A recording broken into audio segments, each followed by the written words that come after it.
Good morning. This is Leanne Scott from the Profitable Podcast by Chirp. And with me today, I have Loren Wernett, and we are going to talk all about mindset and business and real estate and all that good stuff.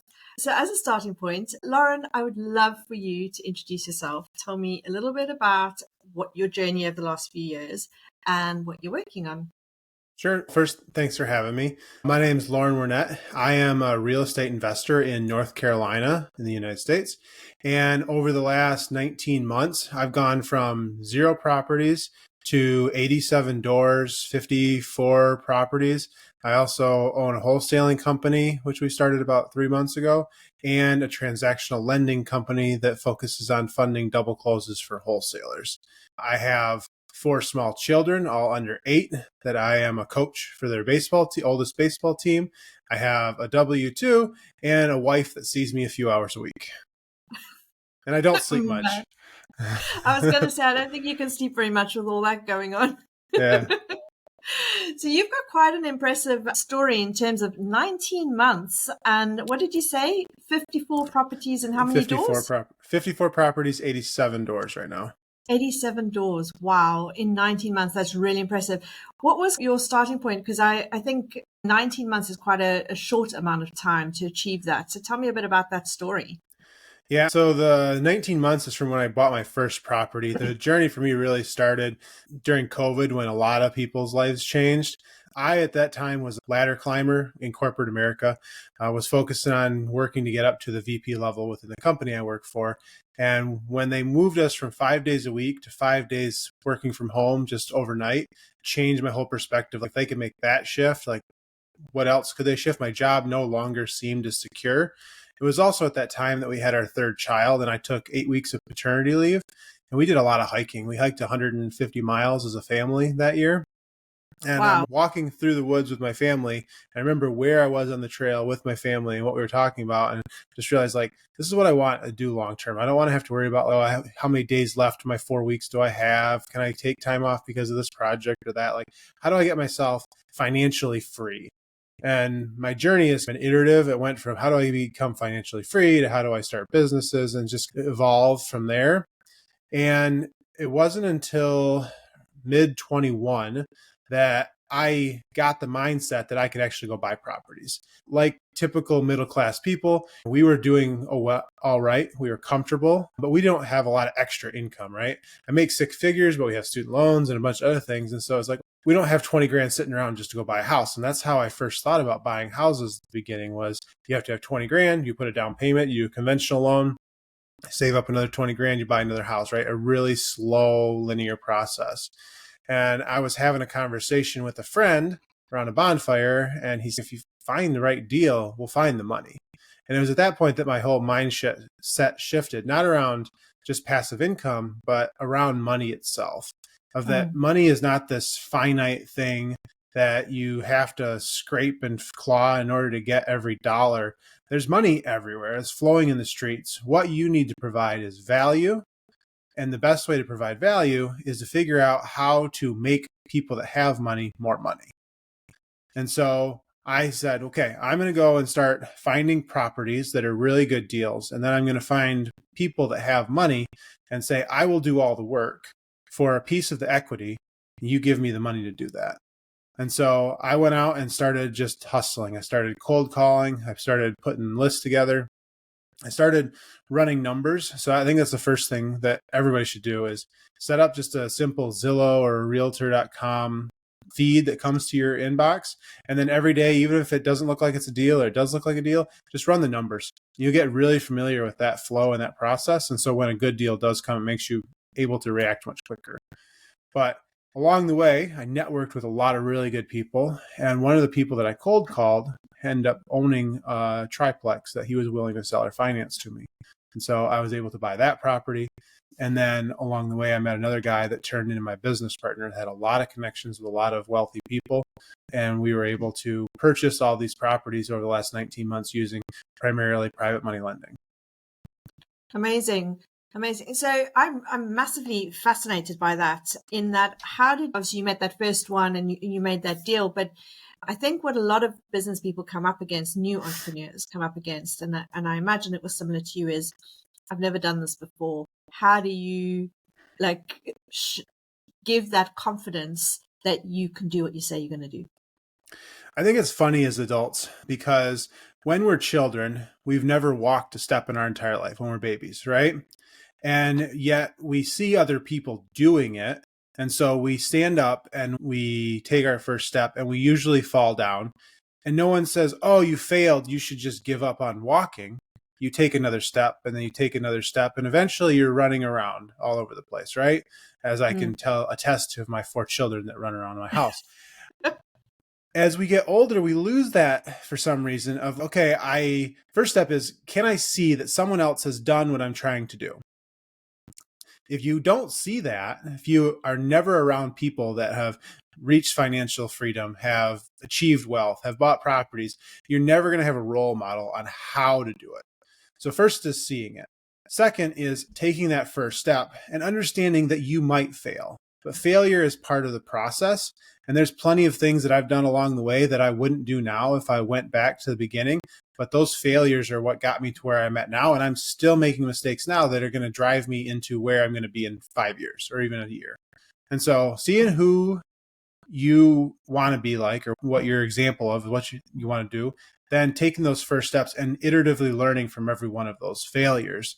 And I think that we as adults, we get too worried about what other people think and about failing and looking like a failure and not taking those steps that will drive us in the right direction.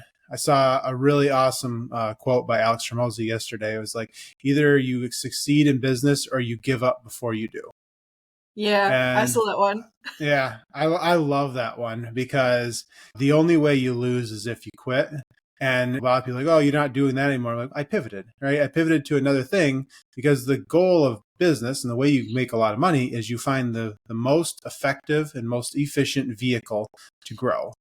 And so if you're doing something like we started off with an Amazon business, we were buying stuff and selling it on Amazon, and it took a ton of time and the margins were tight. And we closed that down, not because we failed, but because it wasn't the most effective use of our time for where we were trying to get. Cool. I like that. I really like that. And so tell me a bit about that, the mindset around failure, because every business owner, every entrepreneur has had some kind of failure. Some of us have had a few more failures than we like to admit. How did you deal with that mindset to pick yourself up and keep moving forward? Sometimes it's the failure feels bigger than something you can recover from, but there is always the next step. How did you manage that? Yeah, to say it was easy, I just love failing, as a gross understatement. I hate failing.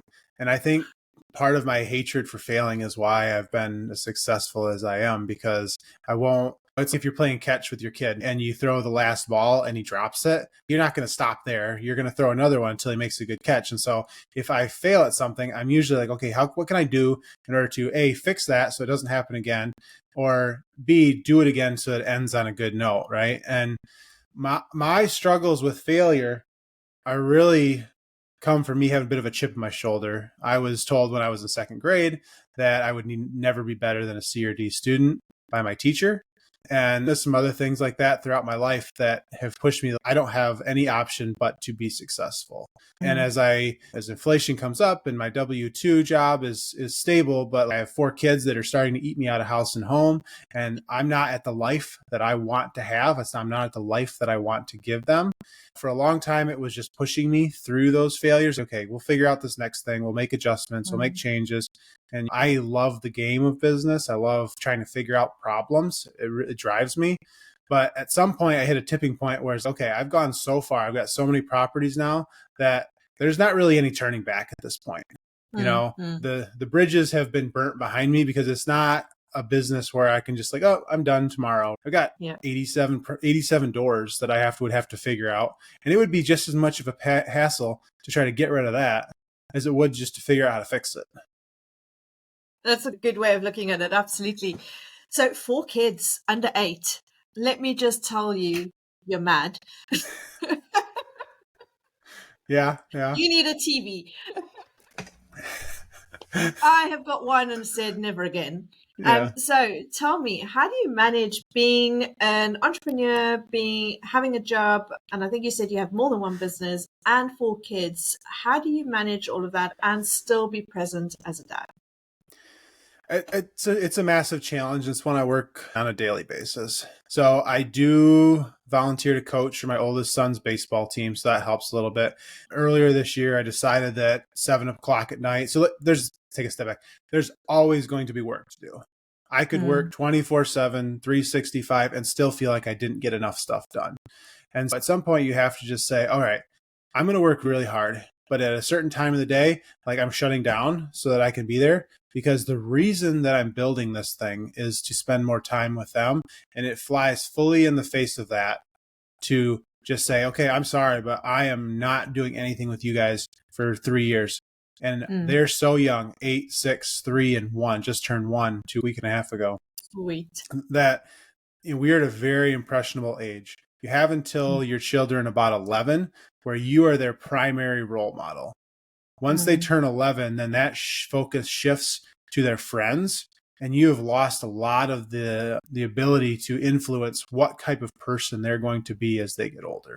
And so the years that I'm building this business are the critical years to show myself as a good role model on what you should do, that you can go out and chase your dreams, that you can work hard, that you can build something from nothing, but also to be a present and loving father to help them out and get them through their issues and teach them what kind of person that I think they need to be in order to be successful in this world. And so it's a heavy load that I carry on my shoulders to do all that. I have an amazing wife who supports me and my businesses and takes care of the house, and she homeschools our kids. And so we have a lot of influence because we're with them all day, every day. Well, she is, I'm less, but I couldn't do it without her. And I wouldn't, honestly, I don't think I would be as good of a dad if I wasn't running the businesses. Not so much for the time aspect, but how can I tell my kids, you can be anything you want. Dad's going to go sit in his cubicle all day and work for somebody he doesn't like. Yeah, very true. So my daughter's just turned 15, also about 2 weeks ago.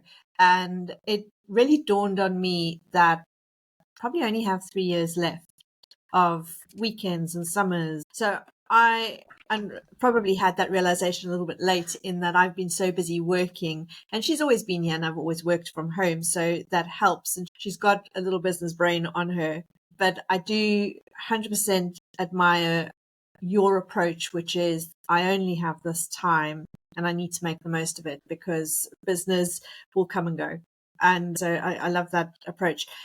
Now, you mentioned your wife, and for me, my husband is probably my number one cheerleader, my biggest support, my therapist, running this business. And I think that having that life partner who can support you is so important and absolutely key to success. How do you and your manage the kind of trials and tribulations and ups and downs of business life, so that you still have a harmonious home life without it taking over? Some days better than others, to be honest.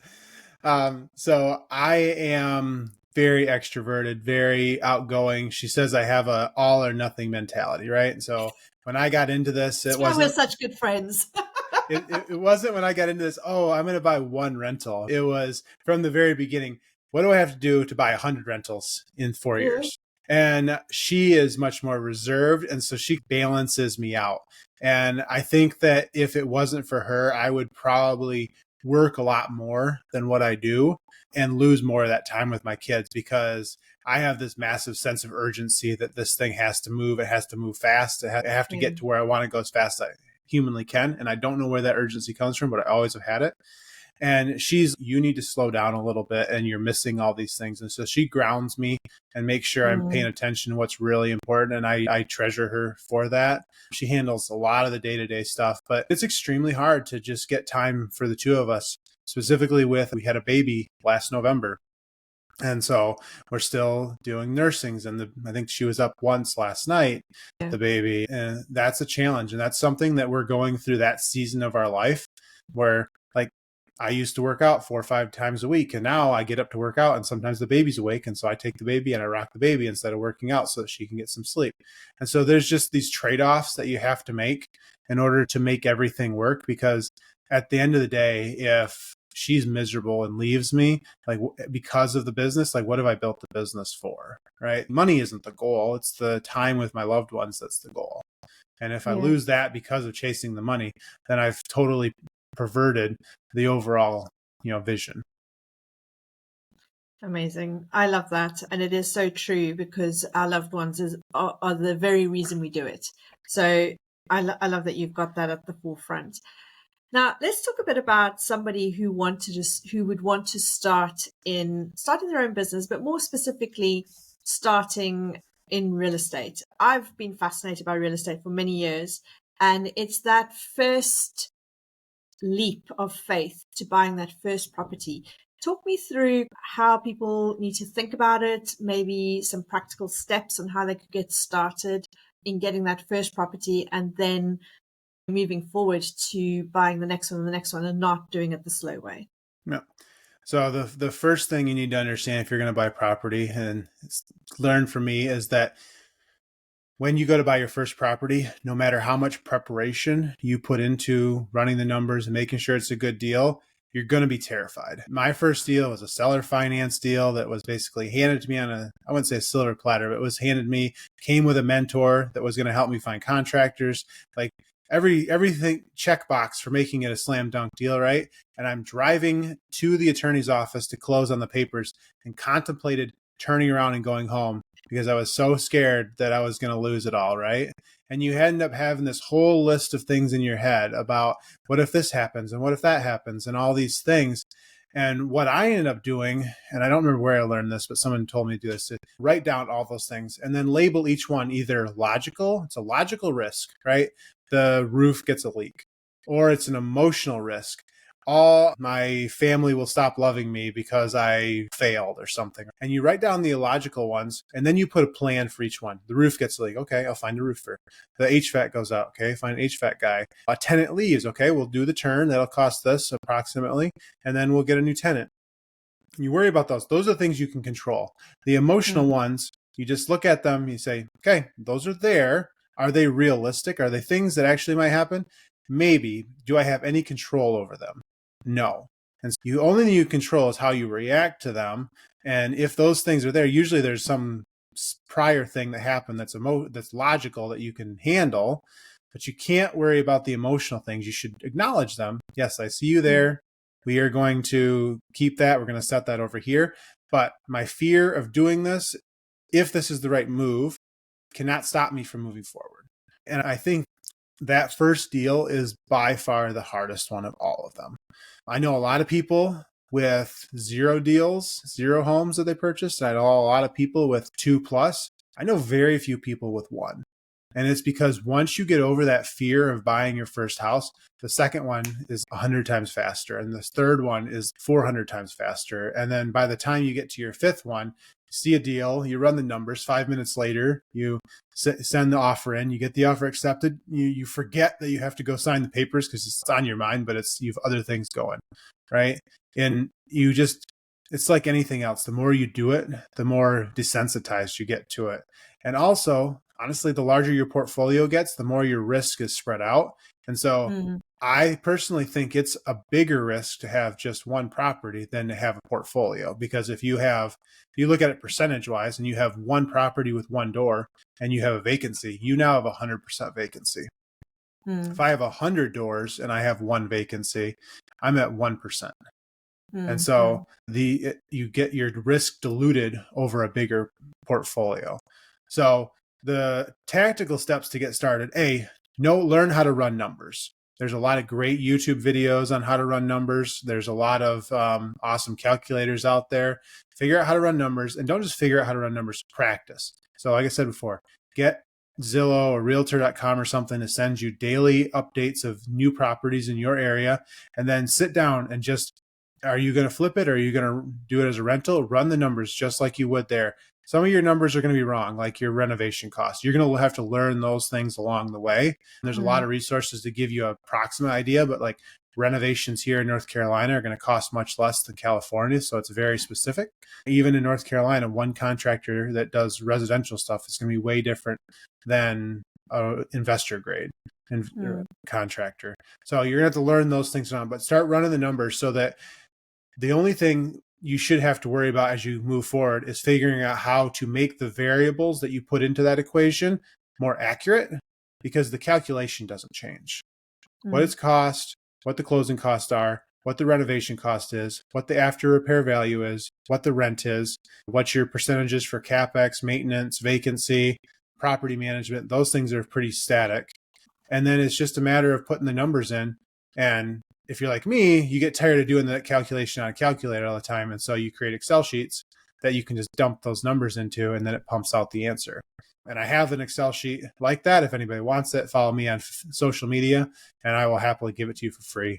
Not selling anything. But once you do that, then the next step, and the thing that's probably even more important than learning to run numbers, and you should be doing it, is networking. Find local meetups. Reach out to people on Facebook, but find like-minded people that are either where you are at or one or two steps ahead of where you're at, and meet them. Tell them what you're interested in. If you don't go and tell people, I'm looking for this asset or I want to do this, no one will know. People think all the time, oh, these people already know what I'm interested in, or, oh, I'm at the real estate meeting. Obviously, I'm in real estate. People are so obsessed with their own stuff that unless you specifically say, I'm looking for a 3-bedroom, 1-bath house in this city that's 1,000 square feet, do you have any that you know about? If you see any, could you send them to me? Here's my contact information, right? And don't just ask, but what are they looking for? Offer to help them. If they're looking for that specific thing, as you see those things and it's not of use to you, share it with them. Be a value adder and don't expect anything in return. Too many people are, oh, I'll send you this if you send me $100. Okay, now you just made that relationship transactional. And you aren't as valuable to that person as someone that actually is trying to provide value out of the goodness of your heart, because you're just trying to get a payday out of them. And so they're always going to look at you from then on forward as, what do I have to do Y in order to get X? And that's not where you want to be. You want to be, wow, this guy really went out of his way to help me. I really appreciate that. And then in 6 months, they're going to see some awesome deal that they can't do anything with, and they're going to call you. Or they're going to have some other opportunity that pops up. You never know what's going to happen or who is going to be your next business partner. But treating everybody like they are the most important person when you're having a conversation with them, and offering to help as much as possible, any way you can, is how you build relationships and how you build a network that you can leverage in the future. Awesome. And tell me about, for yourself, are you looking for new property opportunities and investments, or are you teaching people how to do investment? What's your approach? Yeah, so we're looking for properties. I don't have a course or anything. I do spend a lot of time teaching on Instagram, just putting videos and stuff out, but I don't sell anything there. My primary interest right now is I'm looking for 3-bedroom, 1-bath houses in North Carolina that are 1975 or newer. I'm also looking for individuals interested in investing in real estate. So we are starting a fund in the beginning of the year where we will be purchasing properties and with that criteria, as well as small multifamily. And then additionally, I have a wholesale transaction lending business. So I'm looking for wholesalers that are doing double closes and need to have somebody come fund their AB transaction side there. So that's what I'm primarily looking for. And then additionally, I'm just always interested in finding people that are doing interesting things and having conversations with them, like we're having here, or informal even, because there's a whole bunch of people out there that are doing really interesting things that I haven't even thought of yet. And so the more people like that I can expose myself to, and the more people that I can offer help to in any way, shape, or form, like I'm just constantly interested in growing my network. Amazing. And are you, with your business, in terms of kind of meeting interesting people, do you have a set number of doors that you want that will generate a specific monthly income that then allows you freedom to go and do something different? So when I first started, I thought a lot about doors, right? My goal was 10 doors in year one, I think 20 in year 2 and then 100 by year 5 or You something. And smashed that. yeah, I'll probably hit 100 sometime in mid next year or before. But what I realized is like number of doors is it's almost like a number of followers on Instagram. It's a bit of a vanity metric.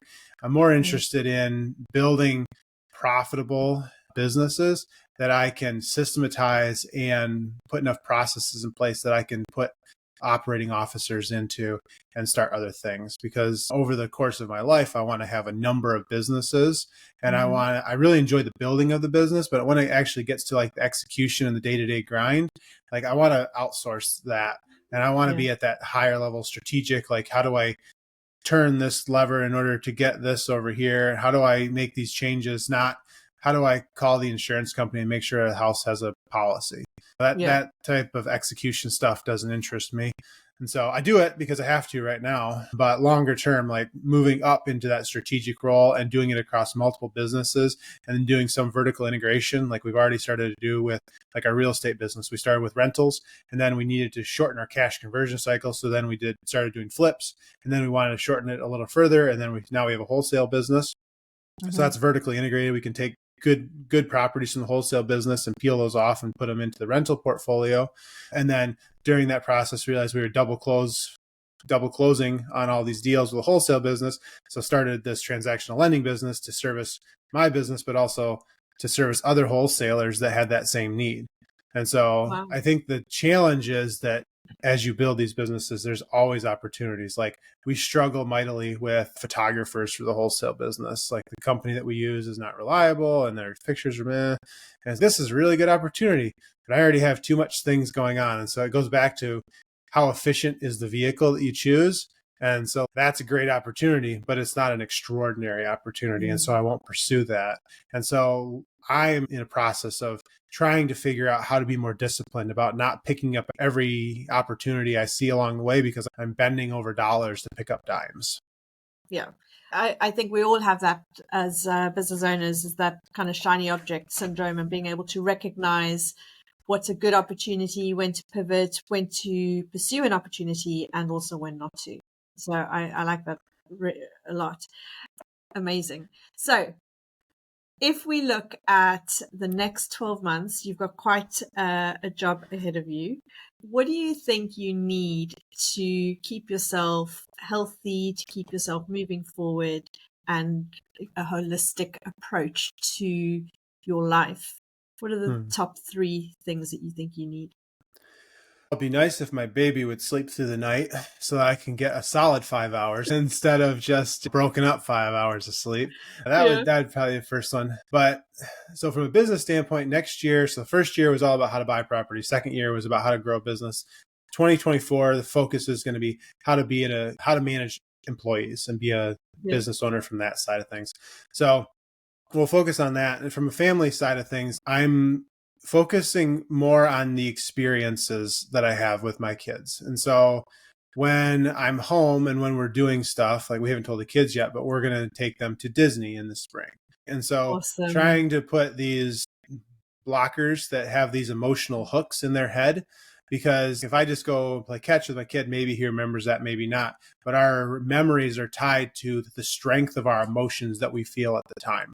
And so if I can engineer high emotion activities, like going to Disney, doing some exciting thing like in the mountains, hiking, going backpacking, something like that, then it creates more longer term core memories that they will remember us being on versus like just the day-to-day drudgery. Oh, I saw him, I gave him a hug, we watched TV. They're never going to remember that, right? They're going to remember the emotional times of he was upset because dad left for a meeting and had a negative emotional memory.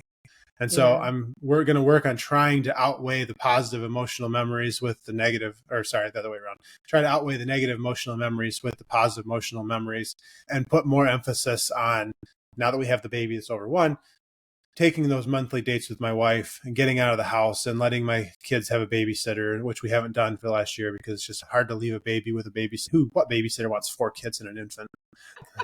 So Grandma? Yeah, all grandparents are 850 miles away. Yeah, so that's not a very viable option. But yeah, so that would be what I'm trying to do. And then I usually try to take one or two backpacking trips just by myself, not by myself, but with like friends a year. And that just being outside really balances me out Yeah. because I worked all weekend and then yesterday was a chaotic day. And so this morning I woke up and I'm jumping on this and I'm like, I'm already burnt out and it's not even 6 o'clock in the morning yet. Great. So looking forward to the holiday that's coming up here in a couple of days just to unwind, but needing to be more present when I'm present because I do have a bad tendency. I think a lot of us do. You're an entrepreneur. You got a million things going through your mind and I'm not working. I'm sitting on the couch thinking about work instead of sitting on the couch being with my kids. And so trying to be more cognizant of that and being better. I'm not going to be perfect. I know that, but I'm going to try. Yeah, I think it's a daily challenge for all of us. But I love your approach and I love how intentional you are about your parenting journey, about your journey as a husband, as well as your journey as a businessman. So I think that's truly inspirational. I'm looking forward to hearing more about it. So, Loren, I think that kind of brings us to the close of our business. If there was one piece of close of our podcast, if there was one piece of advice you would give anybody listening today, what would that be? If you're not where you want to be, it's nobody's fault but your own, which should be incredibly empowering in that you have the full potential to change where you are and what you are going to be in 5 years. So don't let the outside factors dictate what your future is. Go out and take it by the horns and change it yourself. I love that. I do love that. Thank you very much. Loren, where can we find you on social media? You mentioned Instagram. What's your handle? Yeah, so I am Invest with Loren, and it's Loren, Loren. Also on TikTok, Invest with Loren. I think all the platforms Invest with Loren. And I do a lot of content like this, and I do a lot of real estate focused content, but a lot of mindset content as well. And if you are into real estate and you're interested in either the rental calculator or I've got a new wholesaler starter packet, reach out to me, follow me, and send me a DM, and I'm happy to send those over just as a Google link. You save them, they're all yours. I'm not selling anything. I don't have a course. I'm just interested in helping people get started because I remember how terrified it was and how hard it was to assemble all the different pieces of resource in order to get started. And I want to make that first little half step as simple as possible for as many people so they can change their lives. Amazing. Wonderful. Thank you, Loren. It has been absolutely wonderful having you on the Profitable Podcast today. This is Leanne Scott from Chirp. Thank you so much.